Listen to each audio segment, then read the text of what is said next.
Amém, irmãos? Espero que os irmãos estejam bem, em paz, tranquilos.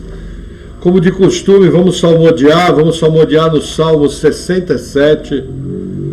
Salmo 67.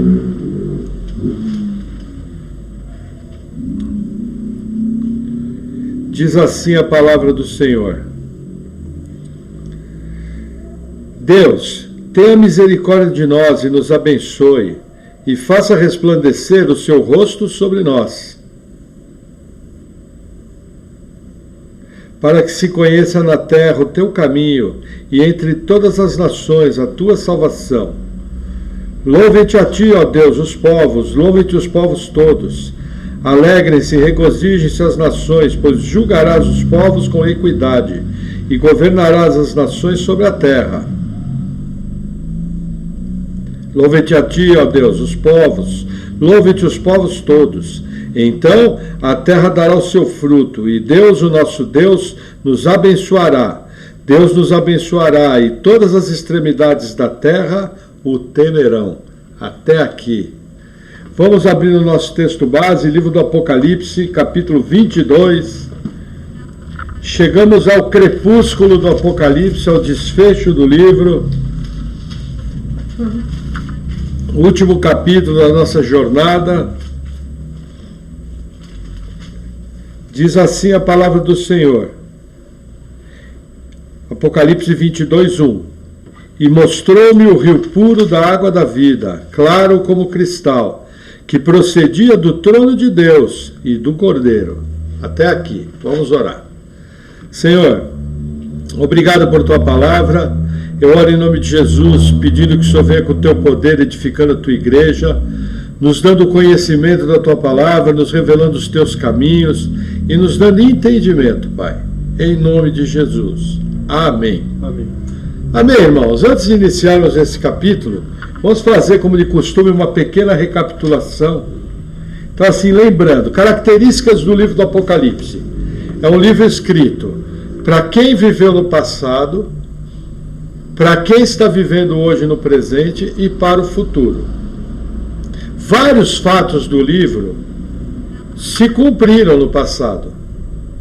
Porém, ele nos aponta o final das coisas, todo o plano de Deus. Existem informações que só tem apenas no livro do Apocalipse. Ele é o livro que nos dá o fechamento da profecia. Então, como funciona a estrutura do livro? O livro tem partes em que ele corre uma história cronológica e ele tem capítulos que são explicativos, que voltam no mesmo assunto para nos dar maiores detalhes. Por exemplo, no Apocalipse, da parte das trombetas, fala da besta que veio do abismo. Aí no Apocalipse 12, aliás, no Apocalipse 13, mostra em detalhes quem é a besta que veio do abismo, que é o anticristo. Da mesma maneira, nós temos uma cronologia dos capítulos. O livro tem uma estrutura relativamente simples. 7 igrejas. Essas igrejas existiram de verdade. Quando o livro foi escrito para igrejas reais, e ele foi lido nessas igrejas, com uma aplicação real para essas igrejas. Porém, me aponta para igrejas em toda a história cristã. Toda geração de crentes que lê aquelas 7 cartas vai tirar ensinamentos extremamente importantes para a vida da igreja. Aí o livro muda. Ele entra numa etapa onde a narrativa passa para o céu, onde mostra Jesus glorificado, isso acontece no capítulo 4, mostra o trono de Deus, mostra toda uma situação de seres espirituais em volta do trono de Deus, em especial a figura dos serafins e querubins, em especial os 4 animais que apontam para os 4 aspectos da criação. A águia aponta para os seres que voam, o boi aponta para os animais que são domesticados, o leão aponta para os animais selvagens e o homem aponta para a coroa da criação, que é o ser humano. Outro fato importante que acontece ali, os 24 anciãos, que, segundo o nosso entendimento, são seres espirituais, mas que têm uma simbologia do povo salvo. 12 tribos de Israel e os 12 apóstolos, apontando para 24 anciões. Lembrando, eles não são um símbolo, eles são seres espirituais criados por Deus, mas que simbolizam o povo salvo. Aí no 5º capítulo aparece um livro selado, com 7 selos, e ninguém é encontrado digno de abrir esse livro, até que o Cordeiro, Jesus Cristo, é autorizado a abrir o livro. Por quê? Por causa do seu sacrifício na cruz do Calvário. E aí eu tenho os 7 selos. Primeiro selo, cavalo branco, nós entendemos que é o evangelho sendo pregado a todas as nações. Segundo selo, cavalo vermelho, que é o selo da peste, não, da guerra. Terceiro selo é o cavalo preto, que é o selo da peste. Quarto selo é o cavalo amarelo esverdeado, que é o cavalo da mortandade. Quinto selo, os mártires embaixo do altar. No sexto selo, a narrativa se encontra similar ao Evangelho de Mateus, quando diz que o sol vai escurecer, a lua não vai dar sua luz, os poderes do céu serão abalados. Fecha com outros textos da Bíblia que falam de violentos terremotos. E os próprios homens dizem, guardai-vos da ira do Cordeiro. Entre o sexto selo e o sétimo selo existe um intervalo. Dentro dessa janela são 3 intervalos similares no Apocalipse, que falam da igreja. Um intervalo entre o sexto e o sétimo selo, um intervalo entre a sexta e sétima trombeta e um intervalo entre o sexto e sétimo selo. Taça. No dos selos, nós temos a figura dos 144 mil. Os 144 mil tem uma ênfase muito grande nos salvos de Israel. Por quê? Porque ele vem com a descrição de 12 tribos de Israel. Porém, nós entendemos que eles englobam, da mesma maneira que os 24 anciãos, eles englobam tanto os salvos da nova aliança como os salvos da antiga aliança. Porque 144 é 12 vezes 12. 1000 é número de perfeição, 10 vezes 10 vezes 10. Então nós entendemos que ali tem uma grande ênfase em Israel, porém também a igreja está incluída. Logo a seguir aparece a figura da igreja arrebatada, que vieram de todo povo, língua e nação, vieram da grande tribulação. Passou esse parênteses, nós temos o sétimo selo. O sétimo selo é extremamente simples. O sétimo selo vai me apresentar as 7 trombetas. Nesse ponto acontece um fato interessante. Eu tenho uma seção cronológica do primeiro selo ao sétimo selo. Aqui está toda a história da humanidade. Tudo aqui que aconteceu na humanidade desde a vinda de Jesus até a sua volta. A história está toda reunida aqui. Porém, no sétimo selo, ele me apresenta 7 trombetas. Essas 7 trombetas acontecem num prazo muito menor. Já tocaram as trombetas? Eu imagino que ainda não. Os selos, nós entendemos que os 5 primeiros selos estão abertos. Porém, as trombetas, aquele toque pleno, que as trombetas é assim: 1/3 da água potável é envenenada, 1/3 da vida marinha é morta, 1/3 dos barcos são afundados, o sol, a lua e as estrelas são feridos, 1/3 da floresta e das matas é destruído. Então, dessa forma, a trombeta não tocou. Porém, a gente já vê ao nosso redor sinais das trombetas. O que eu chamo de sinais das trombetas? É o período que Jesus nos deu de princípio das dores de parto, de Mateus 24. Como que eu vejo o sinal da trombeta? Eu vejo a vida marinha sendo destruída, a poluição das águas do mar, a água potável do planeta sendo gravemente atingida. eu vejo as florestas dos planetas sendo destruídas. Então que a gente percebe que já existem alguns toques de trombeta como aviso, juntamente com os selos. Os selos falam de guerra, de pestes, de fome.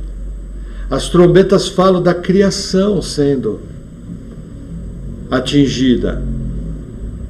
Então o que nós entendemos? Plenamente as trombetas não tocaram, mas a gente já vê sinais dessas trombetas já no século XX. Isso que eu estou falando, 70 anos atrás a gente já via. Da mesma maneira que a gente vê um acentuar dos terremotos, um acentuar dos maremotos, um acentuar dos falsos cristos. Tudo conforme a Bíblia profetizou. Então veja, os selos são mais gerais. As trombetas são ligadas no primeiro ponto à criação. Eu até trouxe uma teoria bem interessante que fala nas trombetas de estrelas caindo no céu.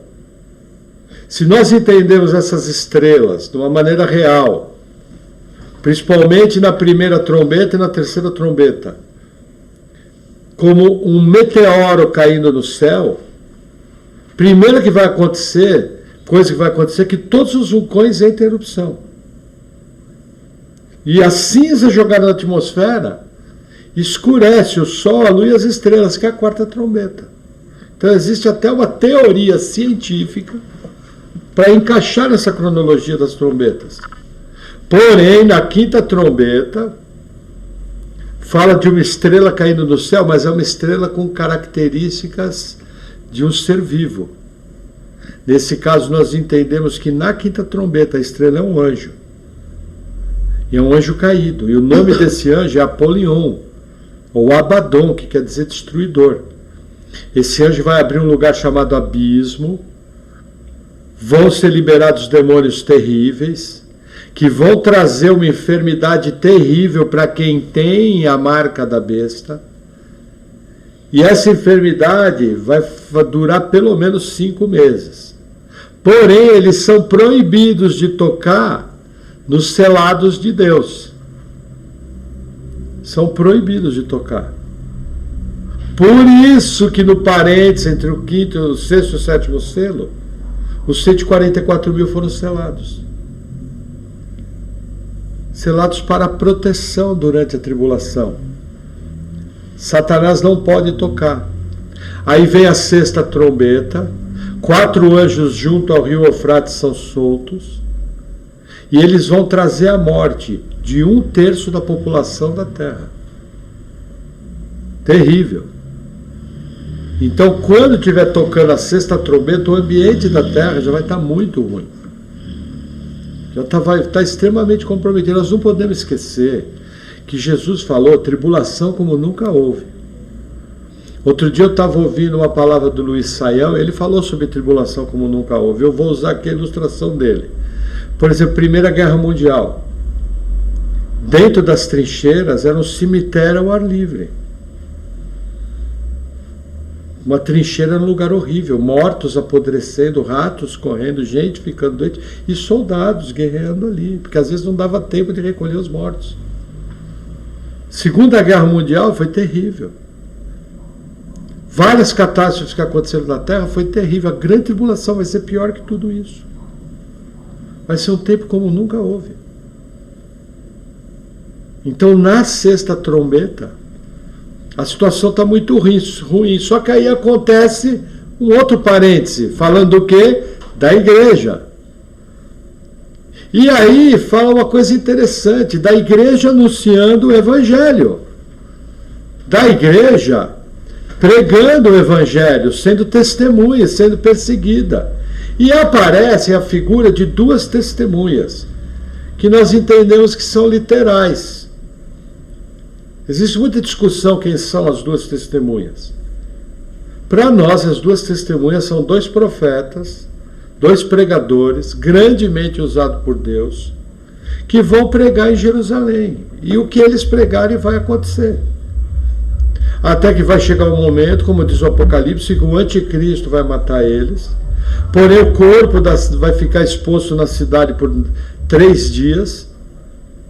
Os homens todos da Terra vão poder ver aquilo. Nós entendemos que a tecnologia hoje permite isso. E vão trocar presentes. Por quê? Porque o que as duas testemunhas profetizaram aconteceu. Inclusive falta de chuva, pragas, coisa muito séria. Porém, o ministério das testemunhas, nós entendemos que muita gente vai ser salva através do ministério das testemunhas. Mas ao final de 3 dias e meio, o Espírito do Senhor entra neles, eles ressuscitam e ascendem ao céu à vista de todo mundo. Aí, fechado esse parêntese, vem a 7ª trombeta.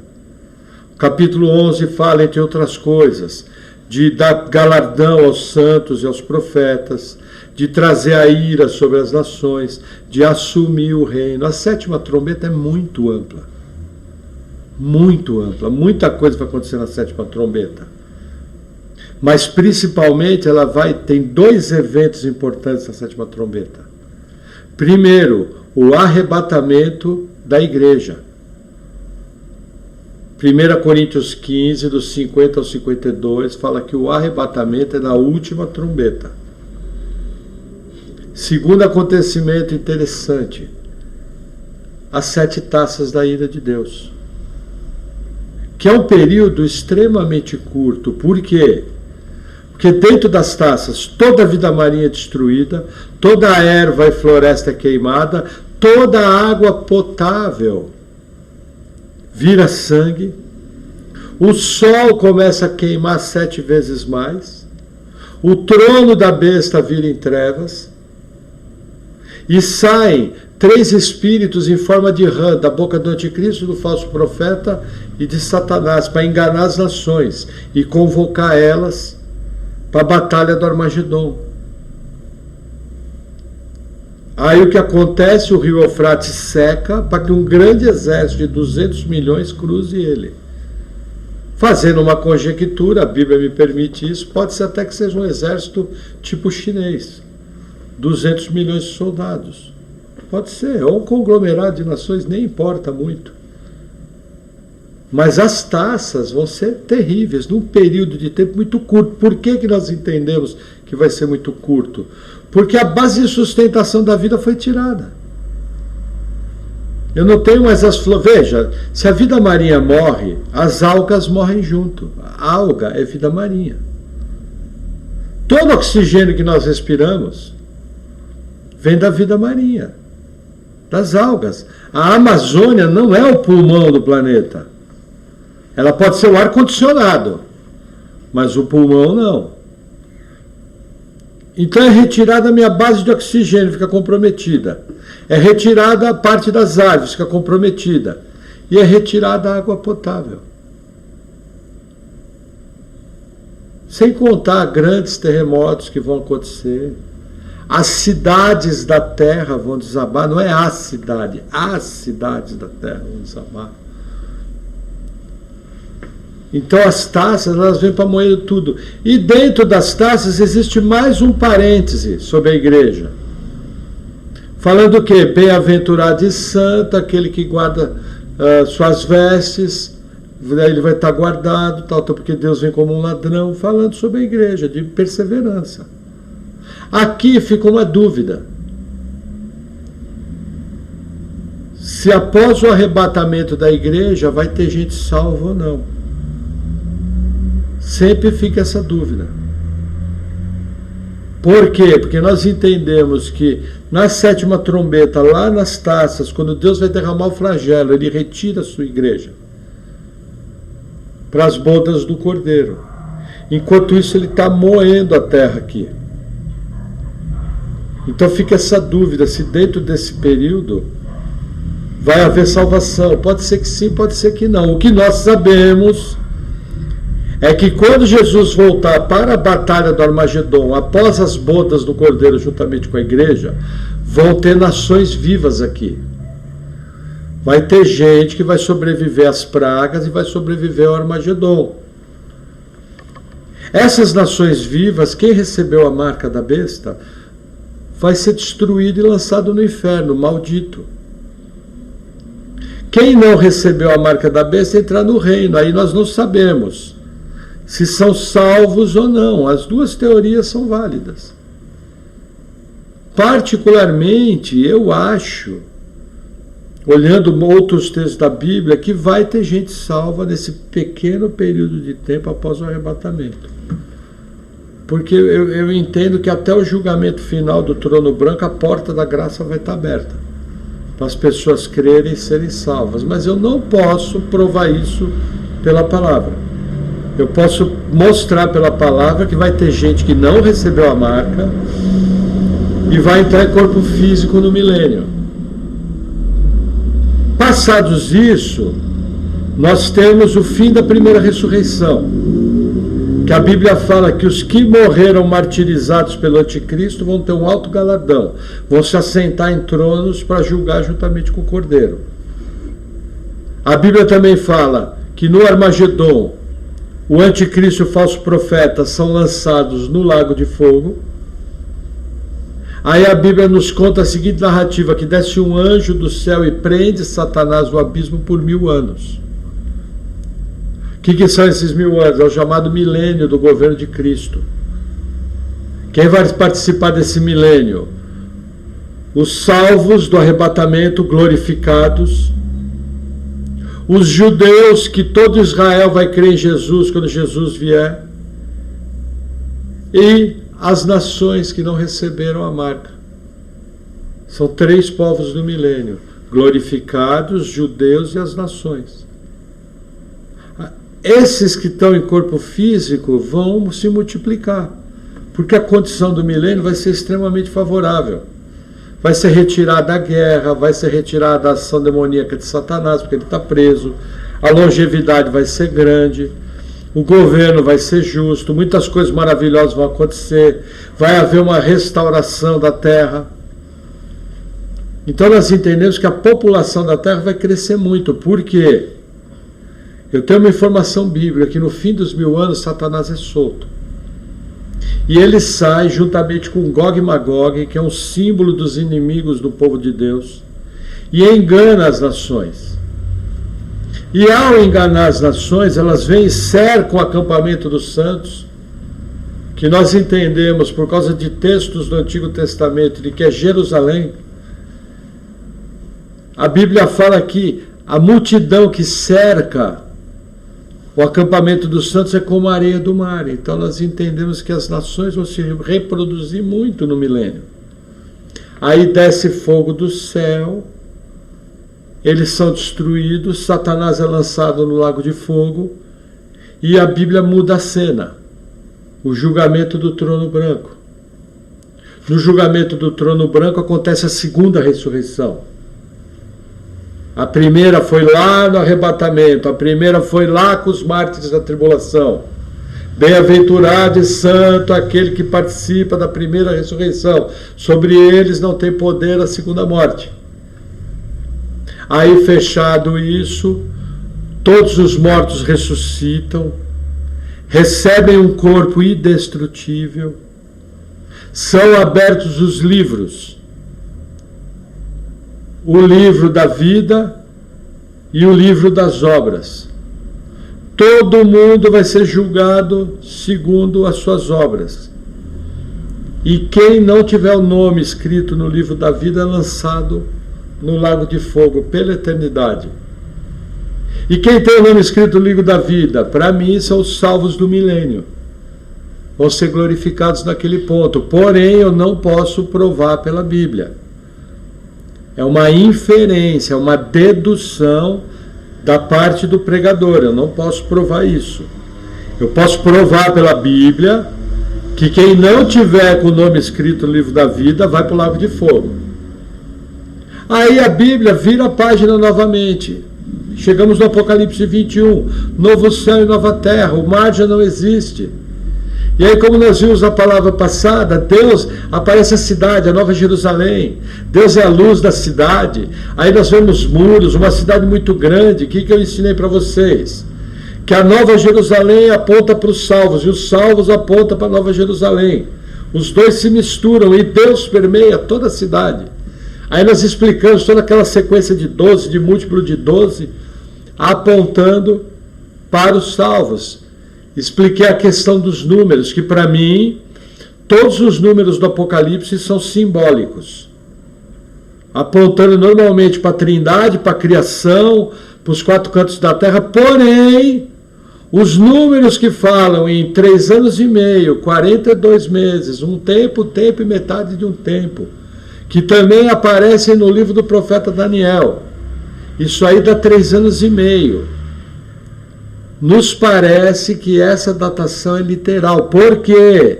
Porque as profecias de Daniel, a profecia das 70 semanas, se cumpriram literalmente.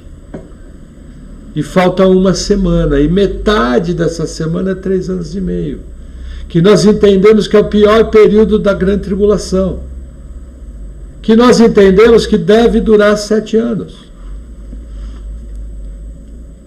Agora, os demais números do Apocalipse são tudo simbólicos. Por exemplo, 7 igrejas. Só tinha 7 igrejas na Ásia naquela época? Não, representa o que é o 7? É a perfeição de Deus. 7 selos, é a parte completa. Entendeu? E tudo aponta para 7 no Apocalipse. 12, número dos salvos. 10, número de perfeição. Agora, nós entendemos que é prudente interpretar esse período de 3 anos e meio, de 7 anos, como literal. E que é prudente interpretar todos os outros números do Apocalipse, principalmente aqueles que apontam para a igreja, para os seres espirituais, de maneira simbológica, dentro da numerologia bíblica. Fechado o Apocalipse 21, Deus sendo a luz da cidade, todos os salvos estando ali, aquela coisa maravilhosa, nós vamos chegar no desfecho da Bíblia. E a Bíblia vem com a seguinte citação, deixa eu dar um gole de água. Vou reler o 22:1. E mostrou-me o rio puro da água da vida, claro como cristal, que procedia do trono de Deus e do Cordeiro. Olha que interessante. Olha como o Apocalipse é importante teologicamente. Aqui fala de Trindade. Deus e o Cordeiro. Os dois. Isso é muito sério. Que mais fala? Um rio da água da vida saindo do trono. Isso nos lembra muito o rio que aparece em Ezequiel 47. E nos lembra muito a frase de Jesus: aquele que crer em mim, do seu interior fluirão rios de água viva. Ou da frase de Jesus para a samaritana: olha, se você beber da água que eu der de beber, você nunca mais vai ter sede. Aí a samaritana, na inocência: Senhor, então me dá essa água. Então é bem interessante isso. E aí continua, versículo 2. E no meio da sua praça, e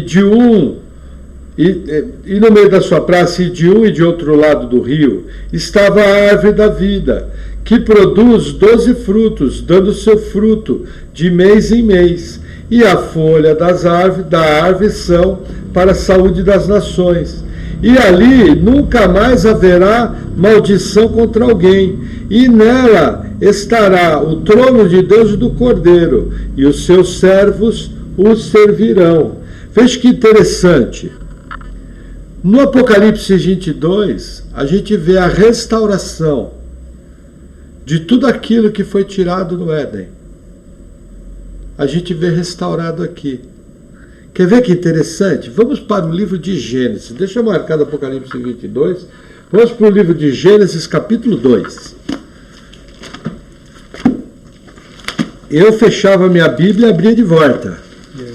Gênesis 2, versículo 9. Eu vou ler alguns textos aqui. Gênesis 2:9 diz assim: E o Senhor Deus fez brotar da terra toda a árvore agradável à vista e boa para a comida, e a árvore da vida no meio do jardim, e a árvore do conhecimento do bem e do mal. Essa mesma árvore reaparece Apocalipse 22. Agora vamos a Gênesis 3, versículo 3. É o diálogo entre a mulher e a serpente. Mas do fruto da árvore que está no meio do jardim, disse Deus, não comereis dele, nem nele tocareis, para que não morras. Que árvore que é essa? É a árvore do conhecimento do bem e do mal. A ideia de Deus era que Adão e Eva comessem da árvore da vida. E não comessem da árvore do conhecimento do bem e do mal. Quando comeram da árvore do conhecimento do bem e do mal, perderam o acesso à árvore da vida. Por quê?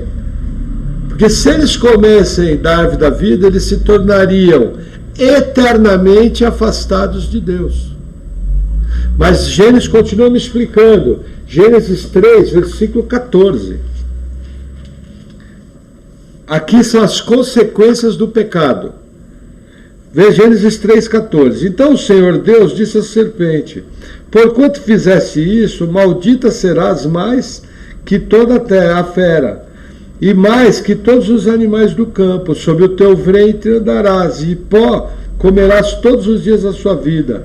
E porém inimizade entre ti e a mulher, e entre a tua semente e a sua semente. Essa te ferirá a cabeça e tu lhe ferirás o calcanhar. O que está falando aqui? Aqui é o proto-evangelho. O descendente da mulher é Jesus, que vai esmagar a cabeça da serpente.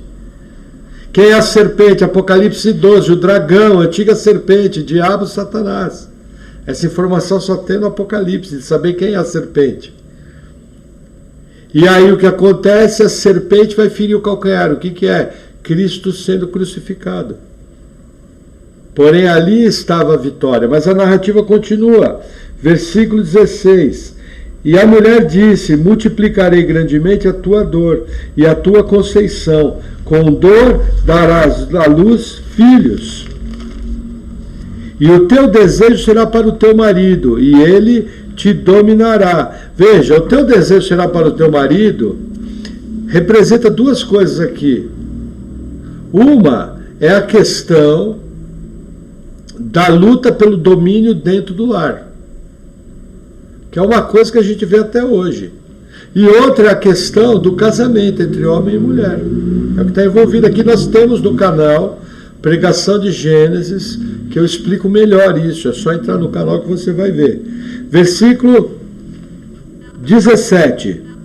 E Adão disse, porquanto deste ouvido a tua voz à tua mulher, e comesse da árvore de que te ordenei, dizendo, não comerás dela, maldita é a terra por causa de ti, com dor comerás dela todos os dias da tua vida, espinhos e cardos também te produzirá, e comerás a erva do campo, no suor do teu rosto comerás o teu pão, até que tornes a terra, porque dela foste tomado, porque quanto és pó, e em pó te tornarás. O que está mostrando aqui? A maldição da terra.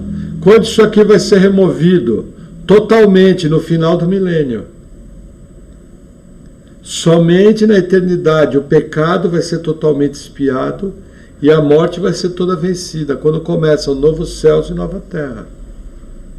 Percebe a narrativa do Gênesis? E olha que interessante, eu separei mais um texto aqui, Gênesis 3, 24. E havendo lançado fora o homem, pôs querubins ao oriente do jardim do Éden, e uma espada inflamada que andava ao redor, para guardar o caminho da árvore da vida. O que acontece? O homem é expulso do Éden, e Deus coloca querubins. Quando que isso é restaurado? Vamos voltar lá. Apocalipse 22, olha a importância da harmonia bíblica. Veja, é aqui que eu vejo o desfecho da história do Éden. Porque olha que interessante, agora está aberto, no meio da Apocalipse 22, 2. No meio da sua praça, e de um e de outro lado do rio, estava a árvore da vida, que produz 12 frutos, dando seu fruto de mês em mês, e as folhas da árvore são para a saúde das nações. E ali nunca mais haverá maldição contra alguém, e nela estará o trono de Deus e do Cordeiro, e os seus servos o servirão, e verão o seu rosto, como Adão e Eva viam. Deus vinha ter com eles na viração do dia. E às suas testas estará o seu nome. Veja que interessante. Ninguém nunca viu o rosto de Deus.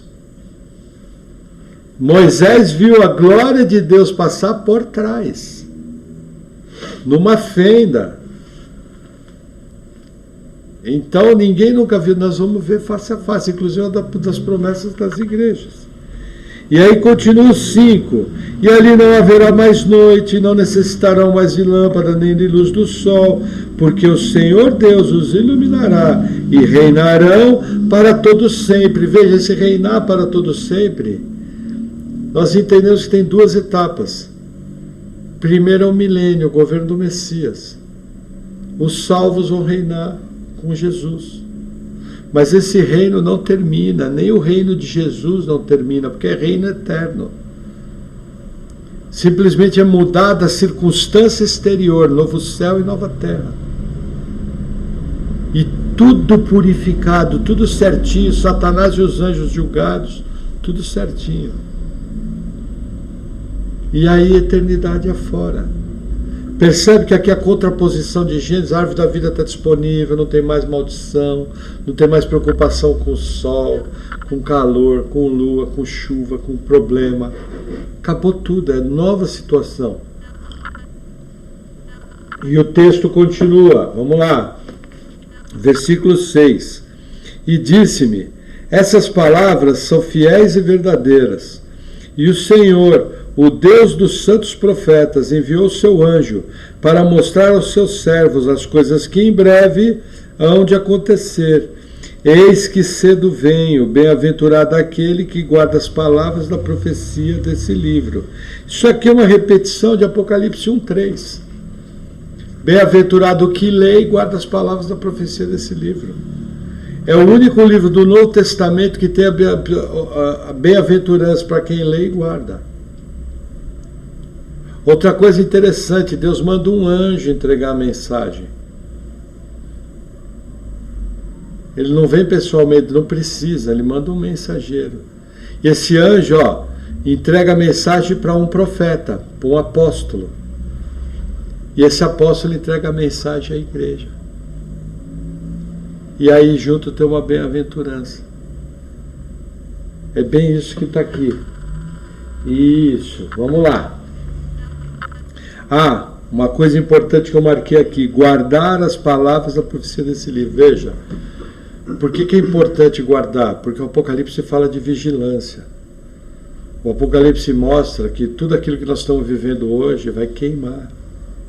Tudo aquilo que nós estamos vivendo hoje vai implodir. E que um dia nós vamos estar diante da verdadeira realidade, que é diante de um Deus santo. Um Deus que salva, mas um Deus que pune. Por isso que eu tenho que guardar. O cristão tem que viver como se o Apocalipse fosse hoje. Principalmente porque Deus pode chamá-lo à sua presença hoje. E você vai estar cara a cara com o Senhor. Sem condição nenhuma mais de fazer nenhuma obra. Já pensou você chegar lá e ouvir um servo mau? Já pensou no julgamento, no tribunal de Cristo, suas obras queimarem? E você só ser salvo como que pelo fogo, por causa da obra de Jesus? Então guardar as palavras, o que é guardar as palavras? É andar de maneira séria com Deus, de maneira correta, em santidade, fazendo a obra, com foco no reino. Vivendo a vida aqui como tem que ser vivida, mas focando a eternidade, que é o que realmente vai ficar. Amém? Amém. Vamos seguir um pouquinho mais, versículo 8 e 9. E eu, João, sou aquele que vi e ouvi essas coisas, e havendo-as ouvido e visto, prostrei-me aos pés do anjo, que mas mostrava para o adorar. E disse-me, olha, não faças tal, porque eu sou seu conservo teu, e de teus irmãos, os profetas, e dos que guardam as palavras desse livro. Adora a Deus. Primeira coisa, apareceu 2 vezes no mesmo capítulo, guardar as palavras do livro. Segunda coisa, alguém experiente. João aqui já estava idoso. Ele era um jovem quando Jesus foi morto. Em torno de 33, década de 30 depois de Cristo, Jesus foi morto. João deveria ter em torno de uns 15 a 18 anos de idade. Aqui é anos 90 a 95. João já tinha mais de 75 anos, para mais de 80, quase 90 anos. E ele experiente, apóstolo do Senhor, presbítero da igreja de Éfeso, conforme a tradição nos ensina. Ele simplesmente se prostrou para adorar o anjo, pela segunda vez no livro. Isso mostra, existe aqui uma carga apologética muito grande. Por quê? Porque as piores seitas e heresias vieram de aparições de anjos. E a Bíblia nos ensina que Satanás se disfarça de anjo de luz. Então, quando a gente pega o islamismo, que diz que Jesus não é Deus, o islamismo foi entregue através de uma suposta aparição do arcanjo Gabriel. O mormonismo, que é tão terrível quanto o islamismo, foi a aparição do anjo Morrone. O adventismo do sétimo dia, sua profeta, que não existem mais apóstolos e profetas que vão trabalhar na doutrina, conforme Efésios 2:20, não existe mais apóstolo e profeta, conforme Efésios 2:20, que dão fundamento da igreja. E Ellen White tem o status de profetisa que dá o fundamento da igreja adventista. Foram de supostas visões. E em todo lugar que eu vejo, por exemplo, Allan Kardec recebeu suas visões de um anjo, de um guia. Então isso é muito comum. Então o que a Bíblia está nos mostrando aqui, olha, se você não está firme na doutrina, se você não abre o olho, você pode ser envolvido por uma situação onde quando você vai ver, você está adorando a criatura. Está praticando idolatria. Então vigia, seja firme na doutrina. Seja correto. Tome cuidado. Que é muito fácil você cair numa adoração errada. João, velhinho, experiente, 2 vezes no livro foi adorar anjo. Então existe um ensino aqui. Se o grande João caiu nesse erro, imagina nós. Cuidado. Aí vamos lá, vamos seguir, versículo 10. E disse-me: não seles as palavras da profecia desse livro, porque próximo está o tempo. O que acontece aqui? Primeira coisa, Deuteronômio 29, aquilo que Deus quis revelar, Ele o fez. As coisas ocultas Ele não revelou. Apocalipse é revelação plena. Ninguém pode dizer que não sabia. Inclusive, além de você saber, você vai ser bem-aventurado se estudar, ler e guardar as palavras do livro. Revelação plena, tudo aberto. Daniel 12, Daniel selou o livro, porque era para o tempo do fim. Mas lá Deus fala, os sábios entenderão. Então eu tenho que entender que Apocalipse é revelação plena. E o texto continua, versículo 11. Quem é injusto, seja injusto ainda. E quem é sujo, seja sujo ainda. E quem é justo, seja justificado ainda. E quem é santo, seja santificado ainda. Veja, esse versículo aqui tem que tomar muito cuidado com a interpretação dele. Porque se você olhar e falar, nossa, Deus está mandando pecar. Não, isso daqui é literatura com uma forte carga hebraica. E dentro da literatura hebraica, a literatura hebraica sempre trabalha entre 2 extremos. O que Deus está mostrando aqui é a separação entre o santo e o ímpio, entre o salvo e o incrédulo, mostrando que é aquilo ali mesmo. O eleito vai se santificar, o incrédulo vai chafurdar na lama. Então isso aqui é uma coisa muito importante você entender. A Bíblia não está te mandando pecar, ao contrário. A Bíblia está dizendo o seguinte: se santifica, porque o injusto vai se sujar na lama. E é o que nós temos visto no mundo. Nós temos visto assim a iniquidade se multiplicar bastante. A gente não vê certas coisas na área da violência, na área do barbarismo. A gente não vê tantas barbáries. Mas é uma coisa interessante. Por exemplo, semana passada, e essa semana aqui, morreram 250 pessoas no conflito de Israel com os terroristas. Todo mundo falando, nossa, morreu um monte de gente. No Brasil, agora diminuiu, mas são 60 mil homens por ano. 60 mil dividido por 350 dias dá aproximadamente 200 homens mortos por dia no Brasil. Assassinados. E ninguém fala nada. Aliás, essa semana, abrindo um parênteses, eu fiquei horrorizado de ver os carros passando com jovens armados no Jacarezinho, com armamento pesado, passando na rua principal da favela como se fosse autoridade. Gente sem caráter, assassino de pai de família, destruidor de vidas através das drogas, matador. E aí nossa mídia comunista, anticristã, fazendo apologia ao crime. Quando a polícia estava prendendo o trabalhador, ninguém falava nada. Quando aquele camarada entrou lá na escola, na creche, matou 4 crianças e 2 professores, ninguém quase falou nada.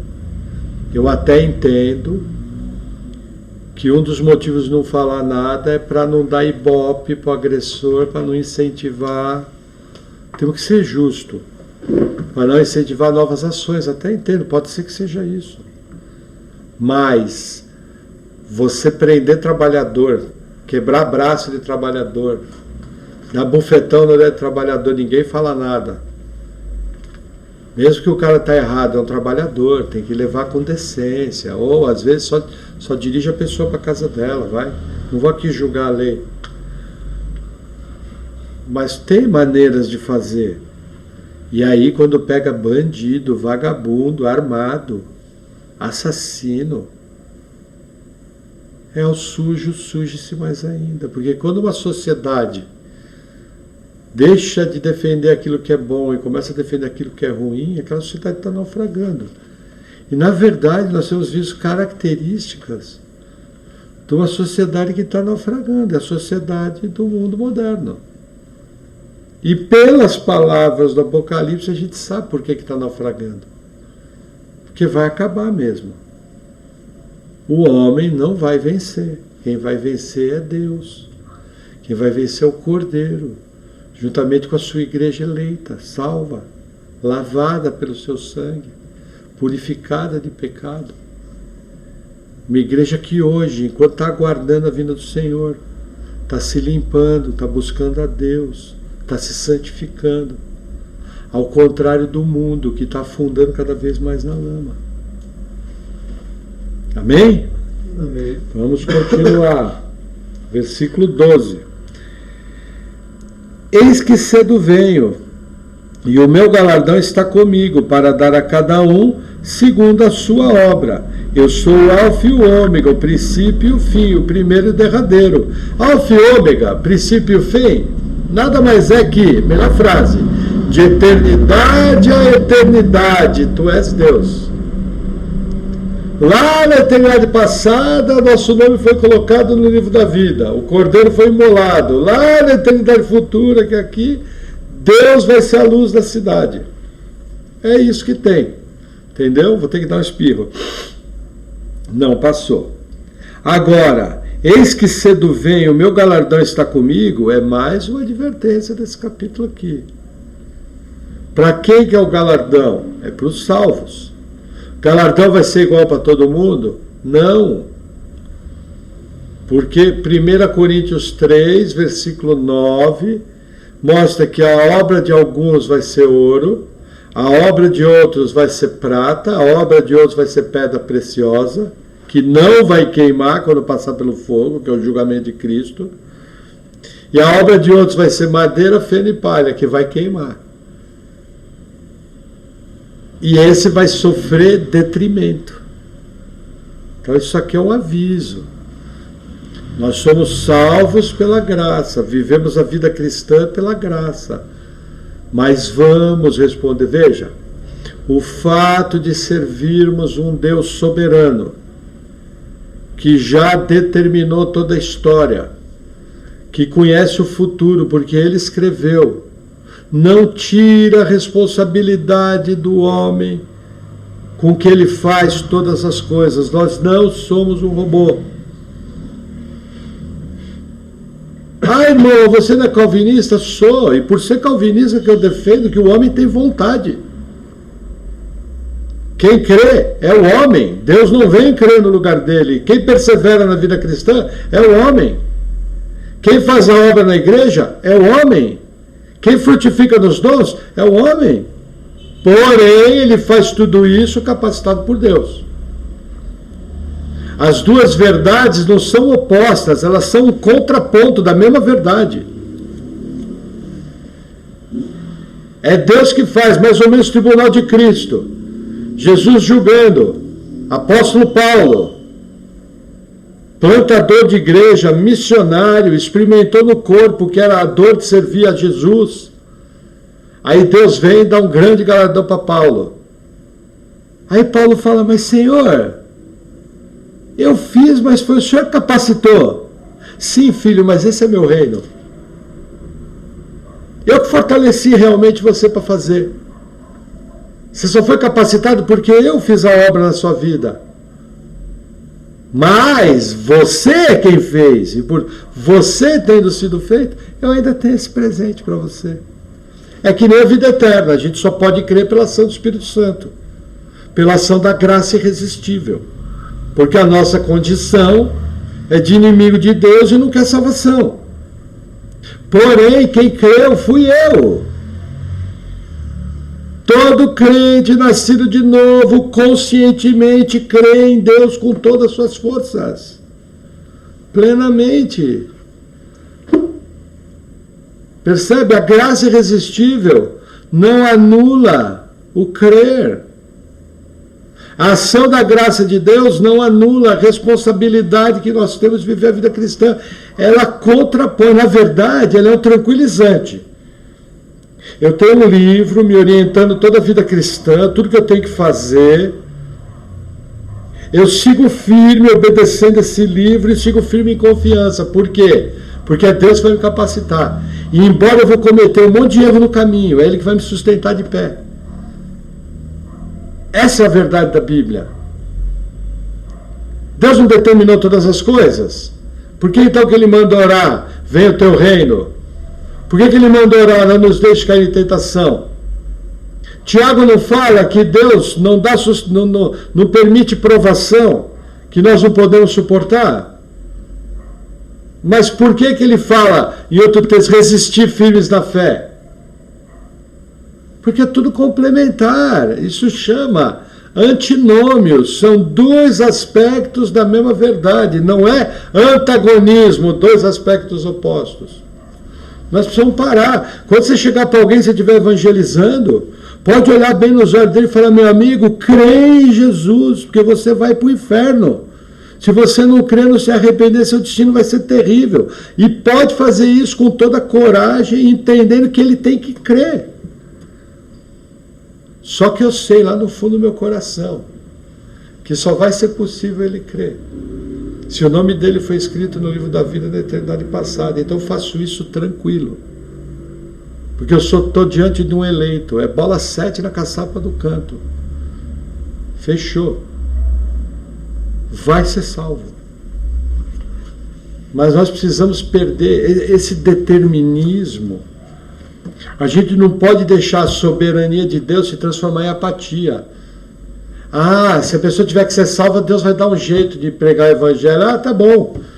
Imagina se William Carey, que foi missionário na Índia, não tivesse seguido o chamado dele, que ele era um sapateiro, e foi para a Índia, traduziu a Bíblia para os principais idiomas hindus, perdeu 2 esposas, viu sua obra sendo queimada, depois de 9 anos, parece, de trabalho, pode ser que esses 9 anos estão errados. E se ele tivesse deixado de seguir o que falaram para ele? Não, se Deus quiser salvar os hindus, ele vai salvar. Isso não é bíblico. Deus manda você pregar para a sua família, Deus manda você pregar para os seus entes queridos, Deus manda você fazer a obra, Deus manda você servir a Ele com toda a sua força, Deus ordena que você creia. Paulo fala, se não me engano, no livro de Atos, Deus ordena que creiam em Deus. Deus não está brincando, não está mentindo. É uma ordem. O problema é o seguinte, o homem caído, inimigo de Deus, não vai crer. O eleito, pela ação da graça, vai crer. Percebe? Nós temos que ter uma teologia saudável. Como eu costumo dizer, todo mundo quando ora é calvinista. Quando se levanta e vai evangelizar, vira arminiano. Ó, você precisa ir para a igreja, precisa consertar a sua vida, parar de pecar. Se você chegar para qualquer crente, de qualquer vertente teológica, perguntar para ele quem te salvou, ele vai falar, foi Deus. Ah, então tá bom, vamos pecar? Não, você está maluco. Vamos sair da igreja? Você está maluco. Por que você não quer sair da igreja? Por que você não quer pecar? Não, porque a Bíblia fala para mim não fazer, e eu obedeço. Quem obedeceu? Foi o Satanás que veio no lugar do cara obedecer? Não, foi o cara. Não tem nada a ver uma coisa com a outra. Por isso que Deus criou galardão, para nos incentivar. É coisa que a gente nunca viu. Não sabemos o que é. Só sabemos que aqueles que não fizerem corretamente vão sofrer detrimento. Vai ser salvo como pelo fogo. Cada um vai dar conta de si, da vida cristã a Deus. Só é salvo porque Deus garantiu isso. Essa semana eu mandei uma mensagem para a igreja sobre a perseverança dos santos e conversão. Do Marcos Granconato, que é aquilo que eu sempre falo. Eu não persevero até o fim para ser salvo. É o contrário, porque eu sou salvo, eu persevero até o fim. É bem isso aí. É um sinal de salvação. Até brinquei na live da semana passada, falei, gente, vamos pecar amanhã? Todo mundo, não, você está maluco? Não vou fazer isso. Entendeu? Vamos seguir na nossa leitura. Versículo 14 e 15. Bem-aventurado aqueles que guardam seus mandamentos, para que tenham direito à árvore da vida e possam entrar na cidade pelas portas. Aqui tem uma outra retórica. Parece, quando você lê o texto, que a salvação é pela obra de guardar o mandamento. Não é isso que o texto está dizendo. O texto está dizendo o seguinte, pela verdade bíblica. Porque você é salvo, você vai guardar o mandamento e vai comer da árvore da vida. Eu não posso dizer o que o texto não diz.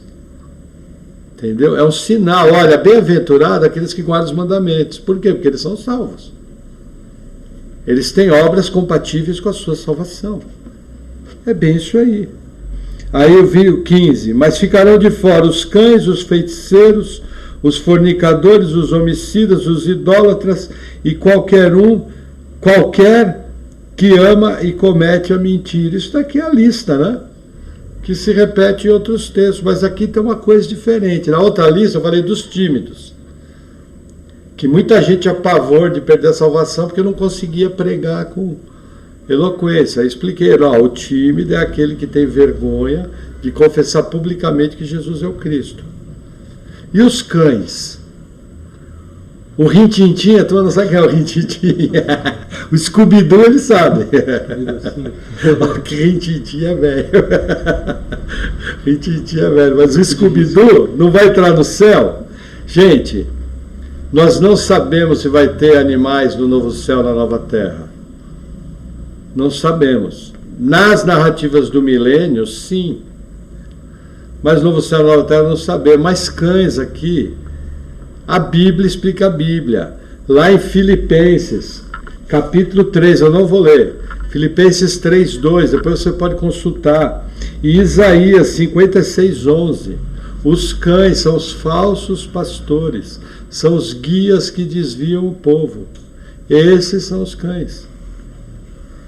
Amém? Amém. Vamos lá, 16. E eu, Jesus, enviei o meu anjo para vos testificar essas coisas nas igrejas. Eu sou a raiz da geração de Davi, a resplandecente estrela da manhã. Gente, raiz e geração de Davi é a promessa messiânica. Jesus veio da genealogia de Davi, porque Deus prometeu a Davi que eternamente teria um descendente dele sentado no trono. E a resplandecente estrela da manhã é o seguinte, aqui a eternidade vai ser dia pleno, é uma figura de linguagem. Vai ser dia pleno. A resplandecente estrela da manhã é a última estrela que é vista antes do dia pleno. O que Jesus está querendo dizer aqui? Gente, eu sou a última esperança. Eu sou a única coisa que vai permanecer antes que a eternidade venha. É uma figura de linguagem, a resplandecente estrela da manhã. Tema que até alguns defendem que Lúcifer tentou tomar esse título, que é o filho da alva. Bem interessante. Versículo 17. E o Espírito e a esposa dizem, vem. E quem ouve, diga, vem. E quem tem sede, venha. E quem quiser, tome de graça a água da vida. Gente, aqui tem um conceito teológico envolvido aqui que a gente chama de chamado geral e chamado eficaz. Muitos são os chamados e poucos os escolhidos. Sempre que o Evangelho é pregado, que a Bíblia é lida, que Jesus é anunciado, em toda pregação bíblica existe um chamado sincero de arrependimento. Isso é o chamado geral, feito a todos os homens. Lembra que eu acabei de falar? Deus anuncia a todos os homens que se arrependam e se convertam e creiam, tal. Mais ou menos assim, estou parafraseando. Porém, olha o que o texto fala.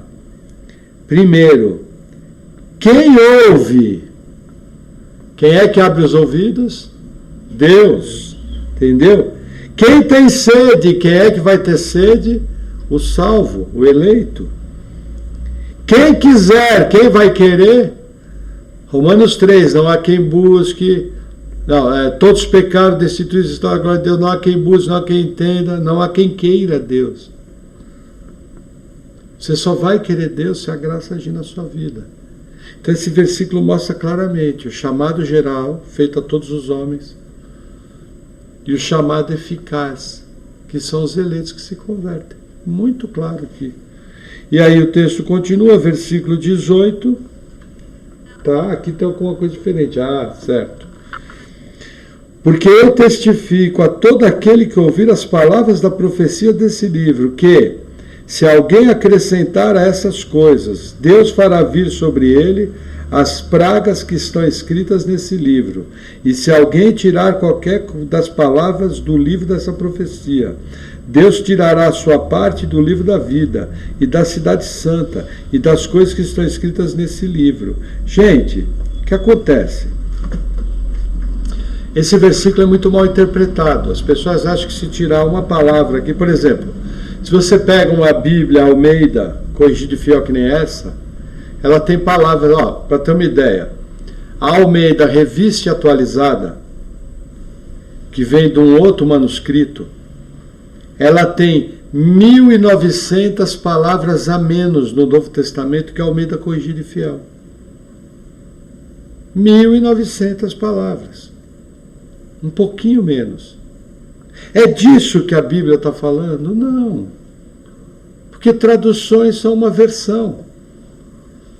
Por exemplo, eu gosto daquele texto clássico, que os descendentes da casa de Acabe, que não haverá nenhum descendente da casa de Acabe, na verdade ali é quem faz xixi em pé. Como que o tradutor vai traduzir? Ele tem que adaptar para a língua. Então não é isso que está falando, mexer uma vírgula. Por exemplo, Apocalipse 22:14, a nossa versão, é bem-aventurado aqueles que guardam seus mandamentos. Na versão NVI, na versão Almeida Atualizada, é bem-aventurado aqueles que lavam suas vestiduras, porque vem de um outro manuscrito. Mas na verdade a essência é a mesma. O que está falando aqui é o seguinte: quem trouxer omissão da palavra de Deus, quem cortar verdades básicas da Bíblia, quem tirar aquilo que é imprescindível, gente que omitir. Omissão é pecado. Não só isso, gente que adicionar. Como é que trabalha as seitas? Veja, ó, Igreja Católica é a Bíblia mais a santa tradição da Igreja Católica. Livro de Mormonismo, Igreja de Jesus Cristo dos Santos dos Últimos Dias. É a Bíblia mais o livro de Mórmon. Adventismo do Sétimo Dia é a Bíblia mais os livros de Ellen White. Espiritismo segundo Allan Kardec é o Novo Testamento mais os livros de Allan Kardec. Todas as seitas, elas trabalham com livros paralelos. Por isso, por exemplo, que o G12 trouxe tanto problema. Porque o César Castellanos, que é um pastor colombiano que fez o vereador, falou o seguinte: Deus me deu uma nova revelação de como funciona a igreja. Gente, na época eu nem entendia muito bem isso. Sabe? Porque eu não tinha o treinamento teológico adequado. Então eu achava que não tinha nenhum tanto problema. Mas veja, ele estava falando de funcionamento da igreja. Funcionamento da igreja é eclesiologia. Eclesiologia é clara na Bíblia. Então ele precisa tomar muito cuidado com aquilo que ele falou. Como que é uma nova revelação? Isso dentro dos nossos dias. É que nem revelação de anjo, revelamento. Divina revelação do céu, divina revelação do inferno. Gente, divina revelação do céu está aqui. Divina revelação do inferno é, ó, Satanás, o falso profeta, e o anticristo vão estar lá. O fogo vai queimar e não vai consumir. O verme vai comer e não vai morrer eternamente. Isso é a divina revelação do inferno. Sabe? Primeira coisa quando os caras dizem que morre e volta é que o inferno está cheio de pastor. Eu tenho uma resposta teológica para isso. Se o pastor não for nascido de novo, vai para o inferno mesmo. Agora, nascido de novo, vai tudo para o céu. Agora o pessoal vem com essas papagaiadas, com essas coisas, vem adicionando, e os crentes correm de um lado para o outro atrás de qualquer vento de doutrina, em vez de ficar na simplicidade da Escritura, numa pregação bem feita, corretamente, por bons mestres que a gente tem hoje, servindo a Deus em toda sinceridade, em todo o coração, orando, estudando a Bíblia diariamente, vivendo uma vida cristã simples, porque isso aí não tem show. Não tem anjo. Sabe? Que é o que o pessoal tem que fazer. Aí vai correndo atrás de tudo quanto é bobeira. Cuidado. Cuidado. O ministério dos falsos mestres e dos hereges vai atuar até o final de tudo. Sempre vai ter. E aí vamos lá, versículo 20 e 21. Versículo 20, aquele que testifica essas coisas diz, certamente cedo venho. Amém. Ora vem, Senhor Jesus. Olha que interessante, aqui tem um trocadilho. Jesus falando, certamente cedo venho. Mas a frase seguinte, amém. Ora vem, Senhor Jesus. Legal, lá e cá. E o 21, a graça de nosso Senhor Jesus Cristo seja com todos vós. Amém. Olha que interessante que eu marquei aqui. O livro do Apocalipse termina com graça. E quer ver como ele começa? Abre lá, Apocalipse 1. Versículo 4. Olha como ele começa. João, as 7 igrejas que estão na Ásia, graça e paz seja convosco, da parte daquele que é, e que era, e que há de vir, e da dos 7 Espíritos que estão diante do seu trono.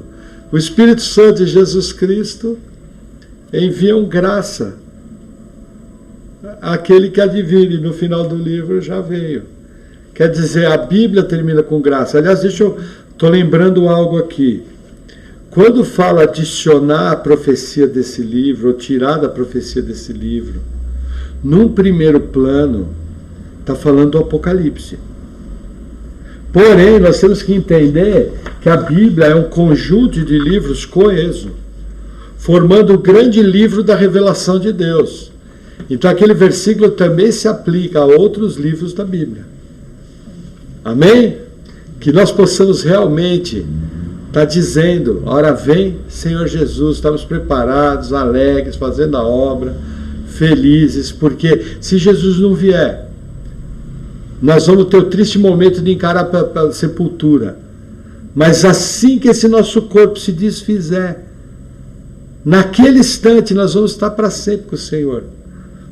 Assim que você fechar o olho aqui, você vai estar junto com o Senhor para todo sempre. Essa é a nossa esperança. Nós não fomos criados para morrer, a gente nunca vai acostumar com a morte. Ninguém quer morrer.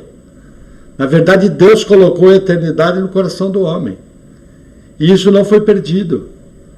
E é isso que a gente vai ter em Cristo Jesus, e que a gente possa evangelizar, que a gente possa pregar, possamos ter uma obra abundante, possamos ser apaixonados por Cristo. Depois de um livro desse, veja, um punk que nem eu. Você imagina, quando eu era pequeno não tinha saco de lixo, tinha só lata de lixo. Era a minha vida antes de conhecer Jesus. E Deus dá a honra para alguém que não foi criado em igreja. Não tinha nada, sabe? Só mundo, só coisa errada, só pecado. Aí Deus dá a chance de ser pregador do Evangelho. E ainda em vida para trazer a pregação do Apocalipse, para abençoar outras pessoas. E qual a minha expectativa? Todo mundo sabe disso. Eu não ligo para ser rico. Não tenho problema com isso, não gosto de ficar sem dinheiro para pagar as contas, normal. Porque eu gosto de honrar o nome do Senhor, mas eu não ligo para ser rico, eu não quero ser rico. Eu quero poder viver para pregar toda a Bíblia. E quero poder viver para mostrar para os meus descendentes, ser um homem de Deus como referência. E mostrar para eles como é que eles vão ser daqui a alguns anos, inclusive vão ser melhores do que eu. Que esse sentimento realmente seja o nosso sentimento. Vivemos dias difíceis, vivemos dias de cumprimento profético, vimos muita coisa pesada acontecer, mas a mensagem do Apocalipse é alegre, a mensagem do Apocalipse é joia, é legal demais. Os 3 últimos capítulos são lindos, os 4 últimos capítulos. Tem coisa ruim porque tem que ter, não tem jeito, Deus tem que punir o pecado, mas é tanta coisa maravilhosa para os salvos. Sabe, é tanta coisa que a gente nem imagina. O Apocalipse é um combustível para você buscar viver uma vida cristã abundante. Ser um homem ou uma mulher de Deus cheio do Espírito Santo. Entender que Deus colocou pessoas à sua volta para você tocar a vida delas através do Evangelho. Para você ser um instrumento, um tição tirado do fogo nas mãos do Senhor. Que nós possamos entender a oportunidade que Deus nos dá de ser alguém pleno do Espírito, alguém fazedor da obra, obediente à palavra, e que vai chegar lá no fim e vai ouvir: servo bom e fiel, entra no gozo do teu Senhor. Amém? Amém. Que Deus possa nos capacitar realmente a viver esse tipo de vida. Vou orar. Amém. Senhor, obrigado por tua maravilhosa palavra. Nós oramos em nome de Jesus pedindo que só venha com o teu poder e com a tua misericórdia agindo sobre nós. Que realmente isso que foi pregado hoje seja uma verdade em nossa vida. Que nós tenhamos uma vida cristã simples e abundante, cheios da tua graça. Em nome de Jesus. Amém.